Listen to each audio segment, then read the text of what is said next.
this is Janet Green from Guiding Inspiration, and today I'm going to be talking to you about the top 3 emotions that people have been experiencing during the pandemic.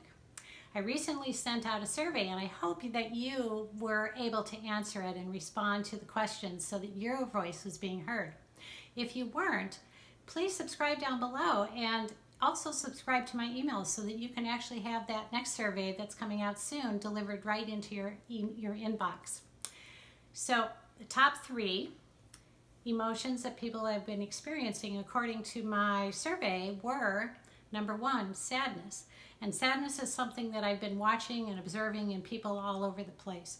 It's really hard because of the confinement, although we have been finding new ways to sort of still connect with people. It's not the same as being in person with people. Secondly, we have a tie for anger and impatience. And impatience seems to be mostly connected to when is this going to be over? You know, people may not be able to spend much time or not feel that they want to spend time getting to know themselves better. Although I have to say, many of you did respond that that's one of the best things about it. And then, of course, anger. Anger is been expressed in many ways, one of which is the injustice of the world right now, in that places of poverty where blacks live, where the aged are, they're the most suffering. And this is very concerning to a lot of people, and the injustice is really, really intense. So I want to say one other thing about this. Even though we've been experiencing all these emotions, in fact, this is a little chart that I made. Well, this is the graph from the survey of the respondents. And these are all the emotions. So they were all over the place. And you know, you can't deny that you might be happy one minute and sad the next, right? So at this point, it's really about where you're picking up emotions from other people.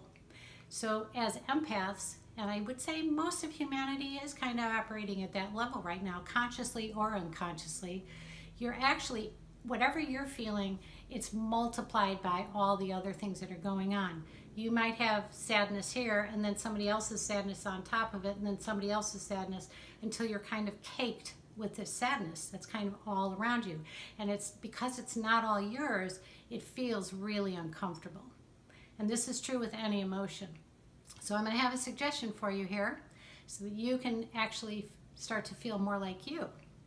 Give yourself 5 minutes or more a day where you can just kind of disconnect from everything and tune into yourself. And imagine that if you were feeling all this extra anger, all this extra sadness, or all this extra impatience, if you were a window and you had a squeegee, just imagine that you could squeegee it right off of you. Just squeegee all of it off of you, every place in your body and in this energetic space surrounding you, just send it down into the earth.